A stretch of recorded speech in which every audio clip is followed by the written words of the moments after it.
Welcome back to the Deep Dive. Today we are tearing into a source that gives us this fascinating, almost paradoxical blueprint for what effective leadership looks like. And it's not what you'd expect. It's not some corporate white paper or a management book. No, not at all. Our source today is a really detailed leadership philosophy memo. It's from a senior non-commissioned officer, a sergeant major in the Utah National Guard, and it's dated February 2025. It's an incredible document.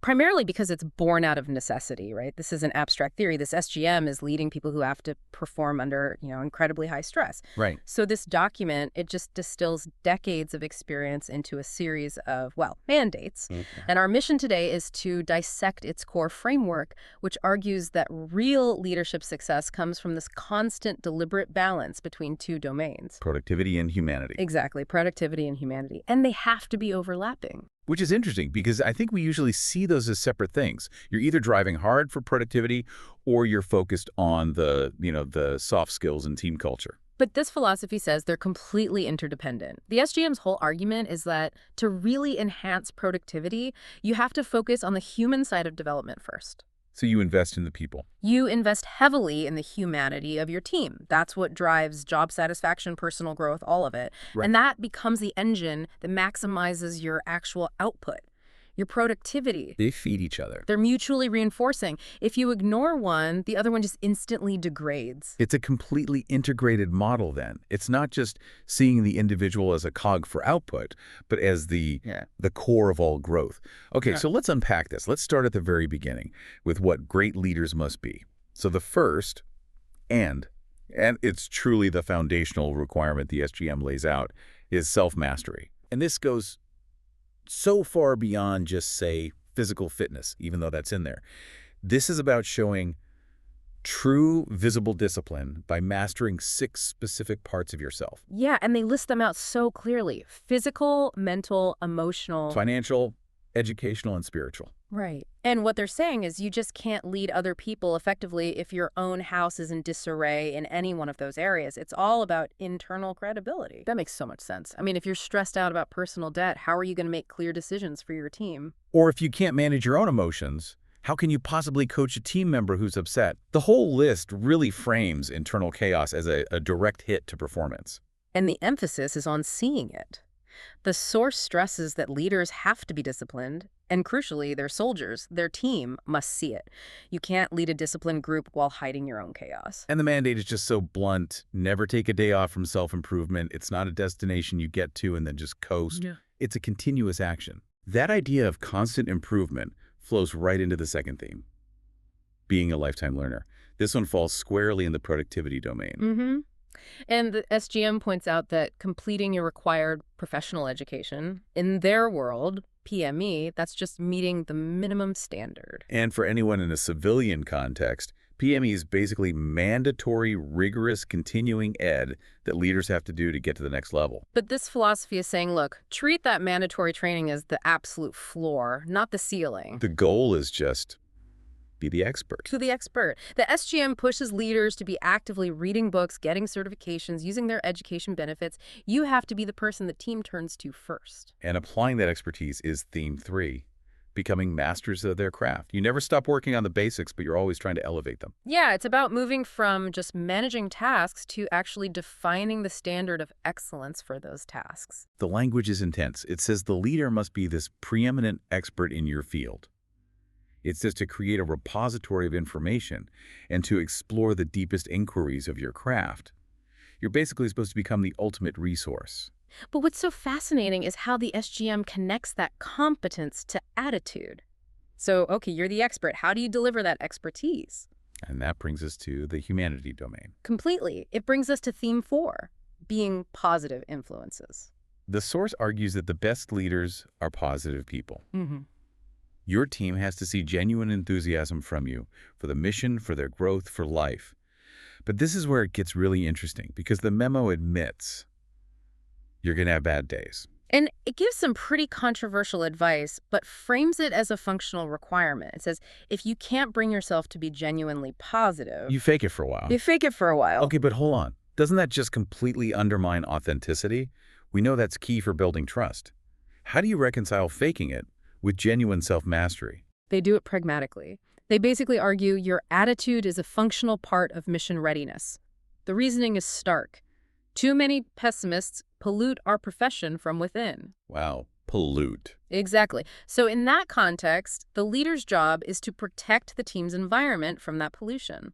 Faking positivity is just a tactical move to keep things going until the leader can genuinely fix their own morale through self-mastery.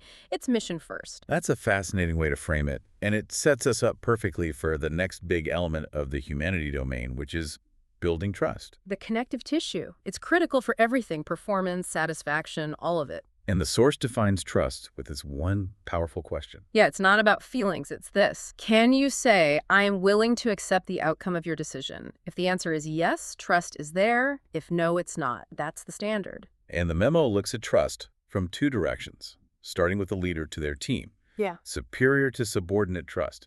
How do you know if your team trusts you? The source says, trust is absent if a team member doesn't come to you with their problems, if they don't ask for help. Think about that. If your team is struggling and trying to hide it from you, that's a leadership failure, not a character flaw on their part. Exactly. The leader is the one responsible for creating that psychological safety, that space where someone feels okay admitting there's a problem. So how do you fix it?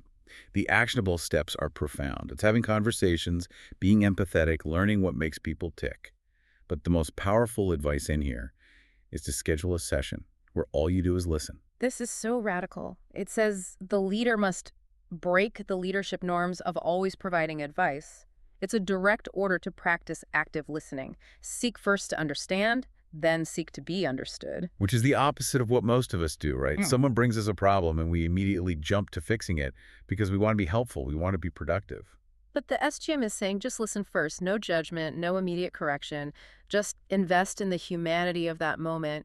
You're signaling that the person matters more than the task. And that investment creates the space for them to bring you bigger problems next time, which ultimately prevents major breakdowns later. It's patience for a long-term gain. Then there's the other side of it. Subordinate to superior trust. How do you know if your boss trusts you? The source says trust is there when your superiors actually accept your input. And the warning is so specific. If a superior sends a project or a recommendation up the chain without your input, it means one of two things. They either don't trust your judgment or they haven't grasped what you're capable of. It turns trust into this measurable thing. If your work is being ignored or overridden, you know exactly where you need to focus on your own self-mastery and expertise. Which brings us right to our third section, the action plan. This is what great leaders must do. These are the tangible behaviors where productivity and humanity really intersect. And action one is to feel responsible. The source calls this positive ownership. It's the difference between saying that's the problem and that's my problem. It's about really internalizing the mission. You own your unit. The self-talk they quote is, it's just so powerful. It says, I know if we are falling short of expectations, it is my responsibility to fix it. I am the brick and mortar of my unit. That's not just accountability after something goes wrong. It's an active, positive ownership from the start. What they're really hammering home is that responsibility isn't passive. It's the whole foundation. If the unit stumbles, the leader is the only one who should be looking in the mirror. Right. And the source says, if you don't think your unit is the best and you haven't actively tried to fix its problems, then you shouldn't be leading it. That is some high-stakes accountability. And that level of accountability demands that leaders do action too, provide opportunity. This is where the source introduces the Army cycle of development, stating very plainly that a leader should only be doing their job for a short time. This might be the most radical idea in the whole document, especially compared to the corporate world, where people can hold a senior role for, decades. The SGM lays out a clear 3-year cycle for key roles. Yeah, think first-line supervisors, the people directly responsible for getting things done. The cycle is 1 year to learn the job, 1 year to do the job. And 1 year to give that job away. Exactly. A leader's success is literally measured by how fast and how well they make themselves obsolete in that role by training their replacement. So it's forced succession planning. And what happens if you don't hit that deadline? If you hold on to the job past 3 years? Then you're hoarding opportunity. You're stunting your team's growth, and you are degrading the resilience of the whole organization. If you're still the only person who can do that job on day 1096, you haven't succeeded as a leader. You've just created a single point of failure. Precisely. This cycle guarantees knowledge gets transferred and the organization is constantly getting fresh leadership in its most vital roles. The third action is just as critical for both domains. Recognize achievement. And the source gives this hard metric for failure that I think every single manager should hear. If you have not written or recommended someone for an award this year, you are failing.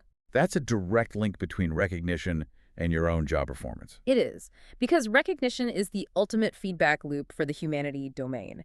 Everyone wants to know their work matters, that it's making an impact. If you as a leader fail to provide that, you're just letting all that hard work disappear into a void. And recognizing your subordinate is, in a way, recognition for how well you've developed them. It closes the whole loop. Development leads to humanity, which leads to hard work, and recognition rewards that work. Which leaves us with the last two actions, and the next one is maybe the hardest. Coach failure. The philosophy is clear that failure is a stepping stone to growth, but only if the leader creates a roadmap from failure to greatness. It has to be methodical. No vagueness allowed. The process is clear. Address the failure directly, set expectations, identify exactly what went wrong, the root cause, and then communicate the path forward with zero ambiguity. You're building accountability, not just, offering a pat on the back. And sometimes accountability means tough action. The source outlines a very specific three-step process. First, the leader has to temporarily remove trust and authority from that person. Next comes the retraining needed to show accountability has been taken. And only then do you reissue that trust and authority. That temporary removal makes it real. It shows that trust is earned and it can be lost if capability falters. And by guiding them through earning it back, the leader makes sure the outcome is a better, more capable individual who gets what it took to regain that authority. It's tough love for the sake of excellence. Finally, we get to the author's own personal motto, which he lists as the last required action. Always stop and help. This is really the ultimate expression of that humanity domain. And it doesn't matter what rank the person is who asks for help. It doesn't matter how urgent your task is. The mandate is absolute.